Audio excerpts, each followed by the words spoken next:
Most marriages don't struggle because of a lack of love. They struggle because of a lack of understanding. We can't change other people. The only people we can change is ourselves. A man leaves his cute, adorable cheerleader type wife and runs off with the unattractive secretary. And the people who are watching this on the outside are going, what on earth does he see in her?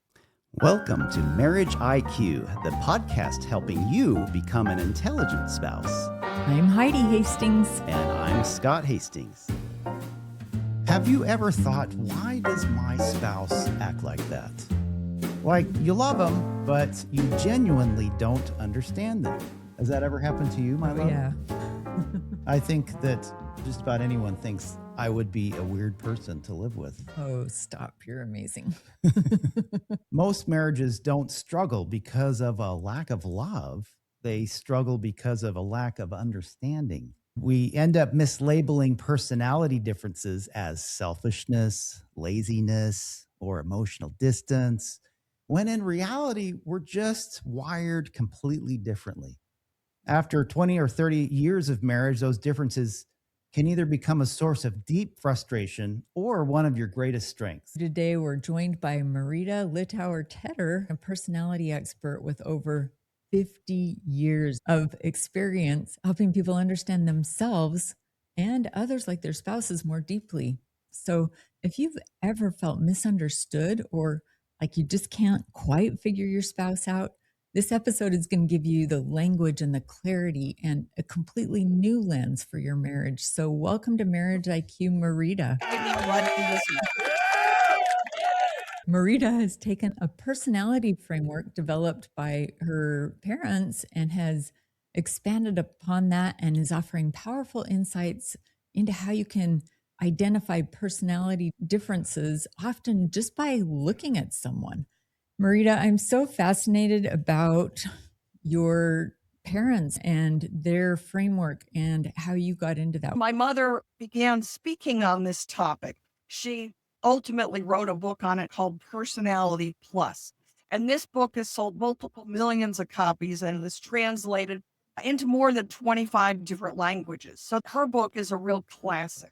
Now, for me as a kid, growing up with this, I never had a question as to what is my personality because I kind of grew up with this. However, when you enter the work world, which for me was fast food when I was a teenager, and when you think about it, that's the first time in life that you really have to deal with people that you may not like, that you don't get along with. Because prior to that, if your friends make you mad or they kick sand in your face or whatever, you just quit hanging up with those people. But when you're working is when you you have to get along with those people who you wouldn't naturally be attracted to. And so what I began to do that's in my book, Wired That Way, I began to realize, as you mentioned, Dr. Heidi, at the beginning, I could identify the personality type of that person that I was working with. And then once I understood what their personality was, I could adjust my approach to that person, which alleviated a lot of relationship issues. So, can we start then by having you just share about the different personality types? Yeah, and let me mention, my parents didn't create this, nor did I. They enhanced it, they popularized it. The ideas originally had come from more than 2,000 years ago when the great Greek thinker Hippocrates realized that there are people out there who are different from you.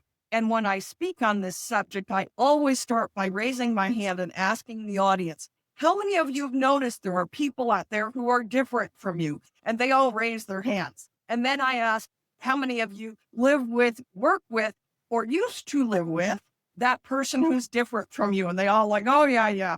And then I say, how many of you have ever tried to change that person?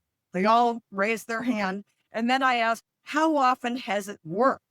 Then they all by now are with me and they shout back, never, because we can't change those other people. The only people we can change is ourselves.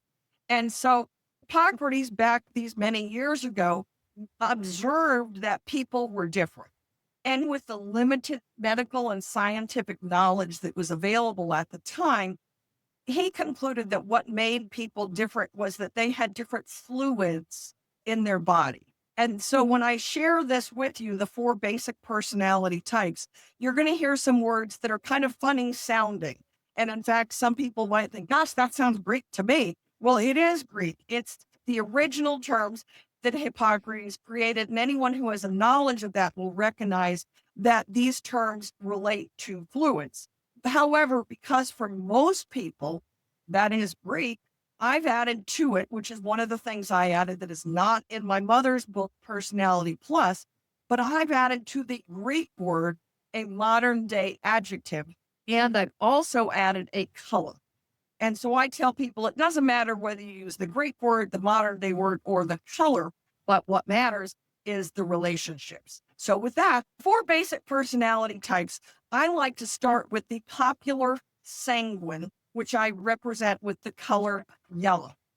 And I like to start with the popular sanguine because the popular sanguine is the one that is the most easy to identify. We are the ones who are loud, fun loving, outgoing, and we tend to like bright colors.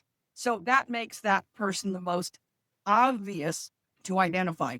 Along with that are some weaknesses that we tend to be late, we tend to be disorganized, and we tend to be forgetful. Of course, there's much more to it than that, but that's just to give you a quick overview. So the popular sanguine represented by the color yellow. Then we have, I like to show the opposites. And for those of you who are listening, not watching, picture, if you can, just an 8.5 by 11 piece of paper with 4 quadrants, 2 quadrants on the top and 2 on the bottom.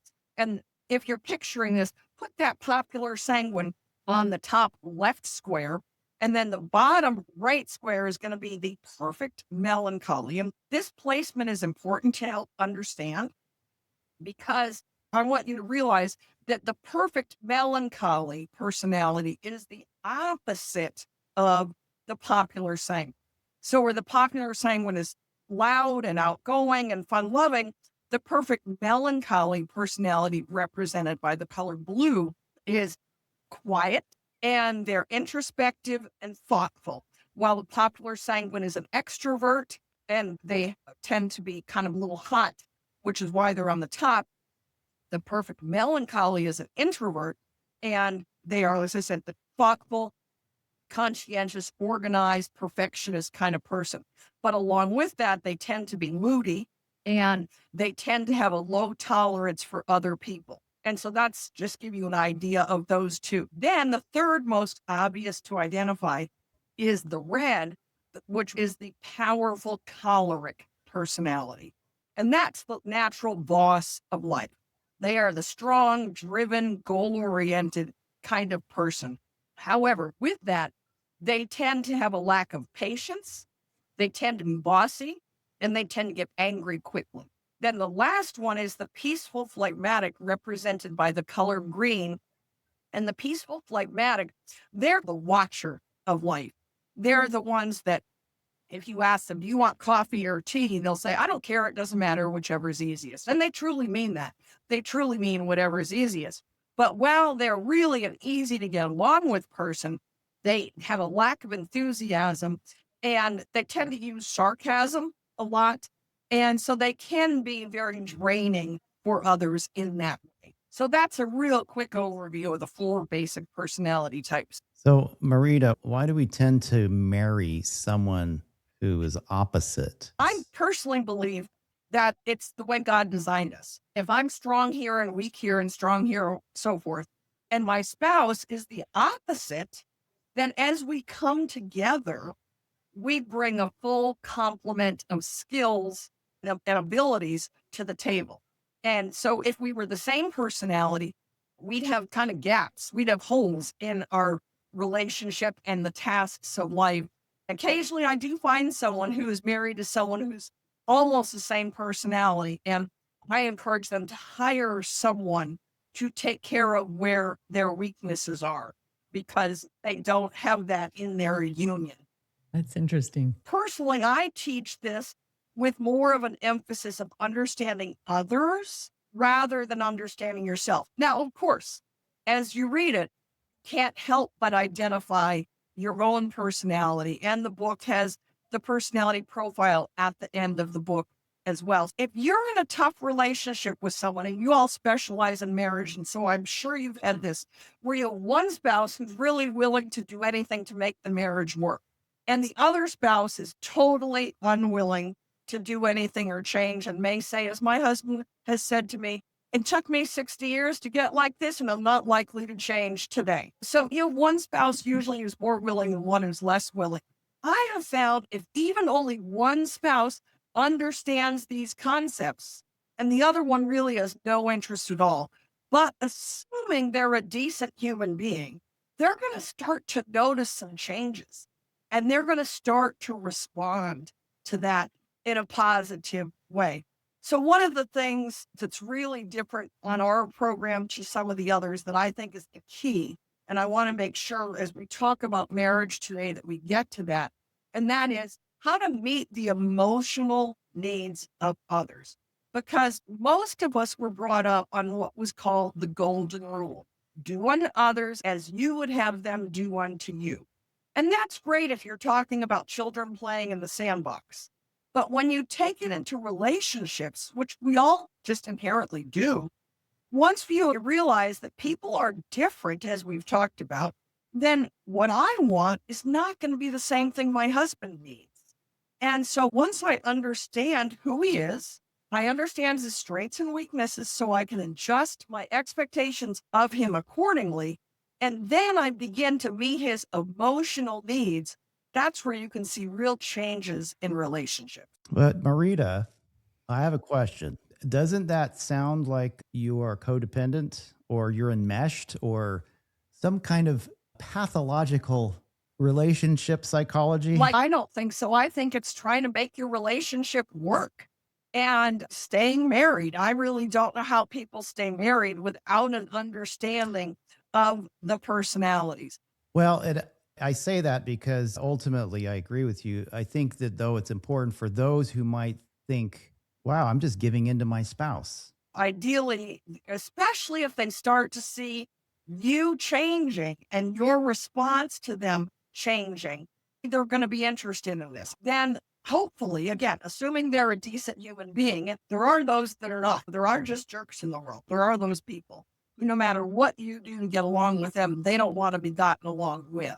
But assuming you're dealing with a decent human being, they're going to see that difference and want to respond to that. And then ideally, both partners are interested in engaging and making their marriage the best it can be. And maybe part of that is knowing who you are. If you can not only recognize who your partner is and what their personality traits are, if you can also recognize your own, so you can hold tight to who you are in the process of trying to respond to your spouse's emotional needs in a way that's helpful without giving yourself away. What I think too, this goes along with a lot of things that we talk about, is that the difference lies in the intention. You can react to your spouse and give in, or you can be intentional about what you do with your spouse or act toward your spouse. So full use of Using this agency. example of personality differences, I noticed that you are more reserved Mhm. and you don't like the spotlight. And so I can react to that and feel like I'm sacrificing for you and resent that. Or I can be intentional about that and say, okay, let's be intentional about her personality and work with that. And I feel confident enough in myself and in my personality, my identity, that I don't feel like I'm being steamrolled Right. by working and helping you with your personality. Does that make sense? Yeah. Again, it comes down so much to being strong in our own identity, which it sounds like your mom's book kind of helps set some of the stage for that as far as personality traits go. And then yours helps us. Yes, I can see very clearly, at least this is my perception, that you're yellow and red. And I'm probably the opposites of that. And so, That's the makeup of my marriage with my husband. And they're on the top because those are kind of the hot personalities. And the bottom two are the cool colors and they're on the bottom because they're the more low key personality. So just the placement of those squares kind of helps people to have that visual to go with it. And honestly, hiding that combination, which is the combination of my marriage, I'm the top two, my husband is the bottom two. I say is the hardest marriage to make work. I'll tell you though, I'm not a natural yellow. I'm not. You've just worked at it. But I think I'm not saying to walk. I have to talk to patients every day. And, just over the years, I've learned how to socialize better, but it's not a natural yellow. So let's then dive into how understanding these 4 personality types can actually help us in our marriages besides responding to their emotional needs. My husband is my second husband. I'm his third wife. And he is that peaceful, phlegmatic, and perfect melancholy combination. Low key. And he'll say, I'm not a talker, which is true. He's not. My former husband was not peaceful, phlegmatic. He was the perfect melancholy and the powerful choleric combination, the right hand side of the squares, as I call it. I have been for years telling women that if you're married to a peaceful, phlegmatic, he actually needs half hour in the lazy boy when he gets home from work. And I mean, it may not literally be the lazy boy, of course, but he needs time to recharge his batteries. And his batteries are recharged by solitude. And if he walks in that door coming up from work and his wife hits him with, I need you to go help Johnny with his homework. I need you to do this. I need you. That is not going to be a good thing in that marriage. He's going to feel like he's picked on and she's nagging him. But he needs 30 minutes in the recliner. And then I married my husband now, and he needs 30 minutes in the recliner. One day I was going to go speak on this topic, and he knew it.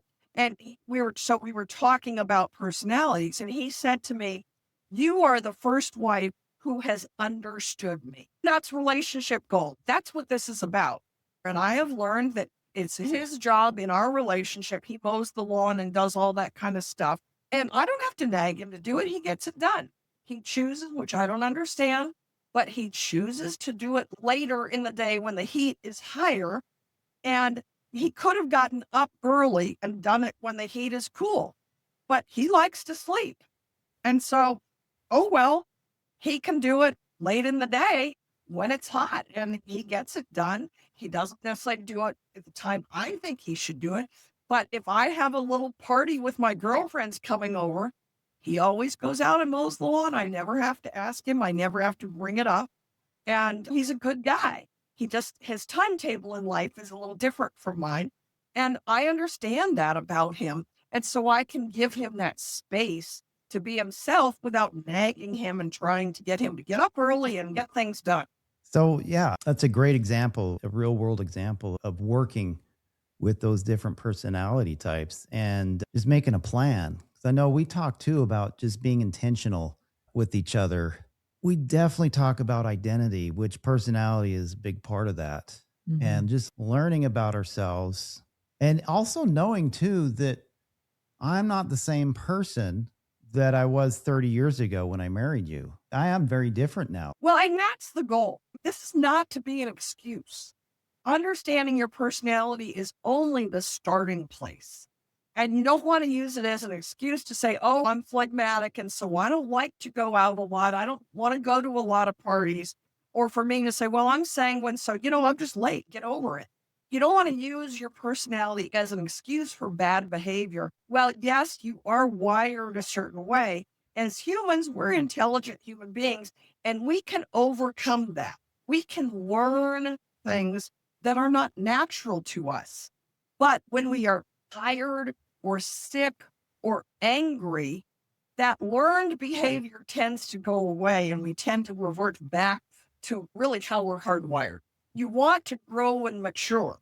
With each personality type, there's a whole list of strengths and a whole list of weaknesses of each personality type. Our goal is to live in our strengths. Any personality type is a great person when they're living in their strengths. So give me an example then. You and I spoke before today, and you've interacted with me a little bit. From looking at me, what would you say my personality type or types might be and what strengths go along with those. Based on your total demeanor, your voice, your body language, from watching you, where you are very well mannered, your tone is modulated.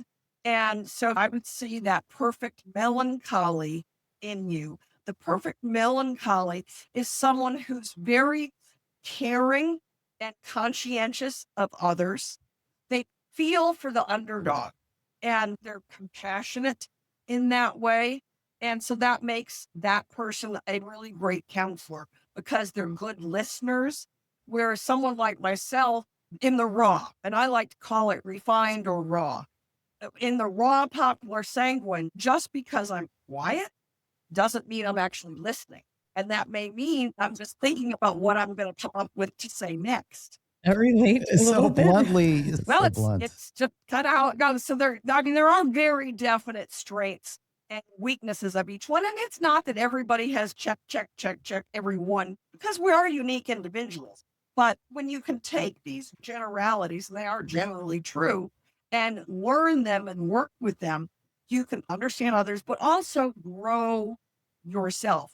So a perfect melancholy living in their weaknesses would be someone who's withdrawn, who's moody, who's expecting perfectionism from others, and therefore demeaning to others because they're not perfect. So who wants to hang out with that person? No one. But if you take that person who's caring and compassionate and thoughtful and on time and throw that in and doesn't forget things, who's detail conscious, that's a great person to be with. And you can do that with each personality type. The person living in the raw is not someone you want to be with. And in fact, let me just grab here what I'm grabbing for those that can see. We call this our personality portfolio. And in the portfolio are handouts, living in straight. And so for those of you that can see that, it's a pretty simple little handout. I'll read you the perfect melancholies, Heidi, since you asked about yourself. The raw perfect melancholy is hesitant, fearful, uptight, fragile, hermit, moody, hypochondriac, emotionally unavailable, self-righteous, critical, and obsessive. That's the perfect melancholy living in their weaknesses. Living in their strengths, they're empathetic, succinct, analytical, organized, compassionate, a good listener, and reliable and trustworthy. Do you see the difference in that? So, knowing what my strengths are and what my weaknesses are, I can try to magnify my strengths. I can try to minimize or overcome my weaknesses. But then, how does that help Scott? It helps him because his expectations of you are realistic. So, because the perfect melancholy needs to recharge their batteries by solitude. And Scott probably has more energy and he probably wants to go, go, go. And you're going to be like, do we have to go somewhere every night? Because going somewhere every night wears you out. And if he understands that is just who you are, that you're not being difficult. My husband says to me regularly, do we have to have something every night? I think I might be somewhat of an enigma. I don't know if In I all four neatly, squares. neatly fit in any of them, but I mean, I mean, this is a good discussion. you're more the driver. It depends on the thing. And I'm not fully in the, what's the one? The melancholy one either. Sometimes I'm the one that's wanting to go do. I'm actually working this year on increasing what would fit in your model as the yellow one, just trying to do new things in life. And that's one thing I really like about your model is that you're allowing for growth. You're allowing for better balance by seeing what areas you don't have strengths in and maybe trying to increase some of That's a those. very important factor. Like I said, this is a starting place. And in it, I reference it's like those you are here maps. If you go to visit a city, Yeah, I wanted to touch on this earlier, and I'm going to jump in now and talk about it because some people look at the word label. It's a very sharp two-edged sword, right? When we label someone something, some people may say that compels them to live a life based on what they're defined by. But that's not what you're saying at all. You're using it as education to learn about how to change and how to grow. And I think too, that's like in the medical field, a diagnosis is not a sentence, it is a starting point. And I think that's really important for people to know that this does not define you. This is a starting point to help you grow and become your best version of you. And also have that understanding of who your spouse is so you can be more compassionate. And that's a big deal. The realistic, Yeah, the expectations. if you expect your spouse to act in a way that is someone he isn't or she isn't, you're going to be continually frustrated with that person. Good point. So, Marita, you've talked about understanding what your partner's emotional needs are, what your spouse's emotional needs are. Are there different needs depending on the personality type? If you start with the emotional needs, it doesn't really mean anything until you have the framework of the four personalities to understand. So when I'm speaking on it, I spend the first 10, 15 minutes or so on the visible clues. Then I spend the next 20 minutes or so on the various strengths and weaknesses. And then at the end, then I go back to these emotional needs, because this is where real change happens.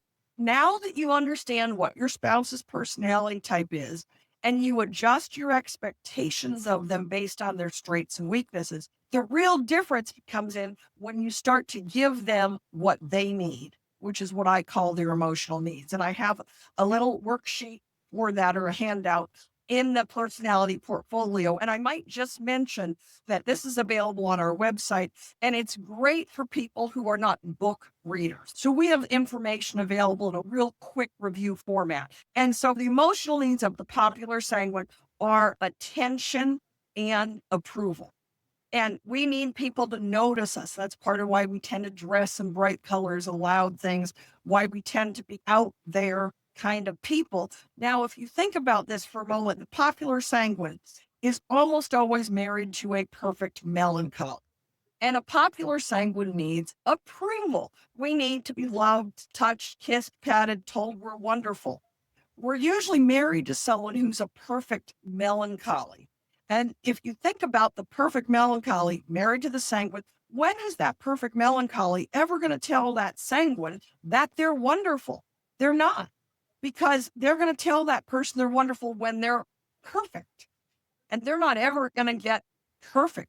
And so they actually subconsciously withhold from the popular sanguine what they need, because in their mind they say, well, if I tell her she's good now, she'll think this level is good enough. And it's not. And this is subconscious. So I'm going to withhold from her that approval and attention that she wants until she's perfect, like I think she should be. Now, the perfect melancholy emotional needs are sensitivity and support. So let's just look at it in the reverse. The popular sanguine, who needs attention and approval, they're not naturally sensitive. So husband, let's say, which is the case in my life. So husband has a bad day, and popular sanguine wife doesn't understand this. And she says, how was your day? And he says it was fine, which is usually what he says. And she goes, oh, good, I'm glad to hear it, and goes on her merry way. But what he really needs is for her to slow down, quiet down, and sit down. And just blithely asking, how was your day, is not going to get it out of him. She needs to, like I said, sit down, quiet down, and offer sensitivity to what's going on in his life. But if she doesn't understand that's what he needs, she's never going to give him that on her own. Then the powerful choleric emotional needs are achievement and appreciation.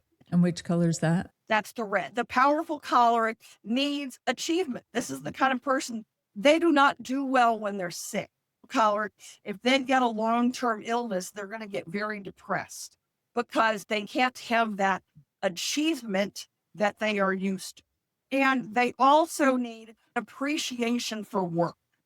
Okay. They want you to praise them for their work, not because they're cute like the popular sanguine, but they want that attention for all the work they do. In fact, one of the best things you can say to that powerful choleric personality is, I don't know how you do all you do, this place would fall apart if it was not for you. Now, they're usually married to the green, the peaceful phlegmatic. Now, the peaceful phlegmatic, they're in, according to the powerful choleric. I'm not saying they are. I'm just saying this is what the powerful choleric perceives of their peaceful phlegmatic spouse. They perceive that person is in a production deficit. They sleep too long. They sit in the lazy boy too long. They don't go. They don't do. And so the powerful choleric perceives that peaceful phlegmatic is in a production deficit. Now, picture how's the peaceful phlegmatic feel? They need peace and quiet and a feeling of self-worth. They're married to that powerful choleric. They wish the powerful choleric would slow down and sit down with them. So all that busyness that the powerful choleric does makes the peaceful phlegmatic feel inadequate. And so without understanding this, is that peaceful phlegmatic ever going to give that powerful choleric the sense of the appreciation that they need for all they do? No, because they wish they would quit doing all that work because it makes them feel insecure, makes them feel that they're in a production deficit. So without understanding that, they're not going to ever give them what they need. Now, the peaceful phlegmatic, they need a feeling of self-worth and respect. I one day was speaking on this, and a woman kind of stormed up to me with her hands on her hips, and she said, "So you're telling me that I need to give my peaceful phlegmatic husband respect and a feeling of self-worth?" And I said, "Yes." And she said, "How am I supposed to respect him when he doesn't do anything?" And I'm like, there's the problem right there. The powerful choleric, to them, the only thing worthy of respect is production. And the peaceful phlegmatic, according to the powerful choleric, is going to be at a production deficit. So when you look at this from a marriage standpoint, without understanding this, not only do we not meet our spouse's emotional needs, but we actually subconsciously withhold from them exactly what they need. And I'm sure you've seen this and everybody's seen it at some point where a man leaves his cute, adorable cheerleader type wife and runs off with the unattractive secretary. And the people who are watching this on the outside are going, what on earth does he see in her?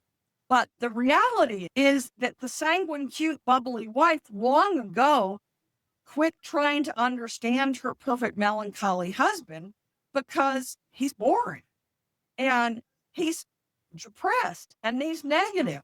And so she gave up and she's gone off having fun with her friends. Now, they may still be married, but he doesn't have anyone at home who gets him. But the other woman is there and she's like, "Oh, I'm so sorry. So sorry that happened to you." And before long, no one intended to have an affair, probably, but over time, suddenly she gets him. And so that's where the emotional needs are really important. That's really fascinating. And I feel like we're only touching the tip of what you're talking about. And I know that you have so many resources that our listeners may want to explore. I love talking about this when it specifically connects to marriage because I just see it as so important.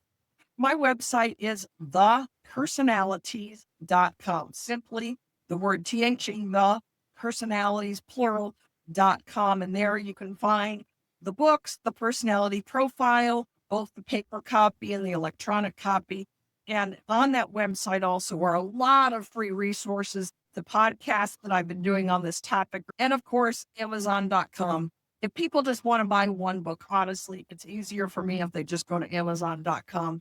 If they want to get a quantity discount on either the personality profile or the books, then they need to come directly to me. And Marita so graciously is allowing us to post on our website, marriageiq.com, under freebies, some of the handouts that she's been talking about in this podcast episode. And we're so grateful for that, Marita. Yeah, and we really appreciate you coming on today, joining us. This has been a very eye-opening discussion about personality, about identity, which is one of the 4 cornerstones that are very, very important to us. And we hope that you have enjoyed as well and that you've learned something new today. Reach out to us at hello@marriageiq.com if you have any questions or comments on this. And please don't forget to subscribe, whatever platform you are on, Apple or Spotify, YouTube. Well, that really helps us, and we really appreciate that. We look forward next time to seeing you on another exciting episode of Marriage IQ.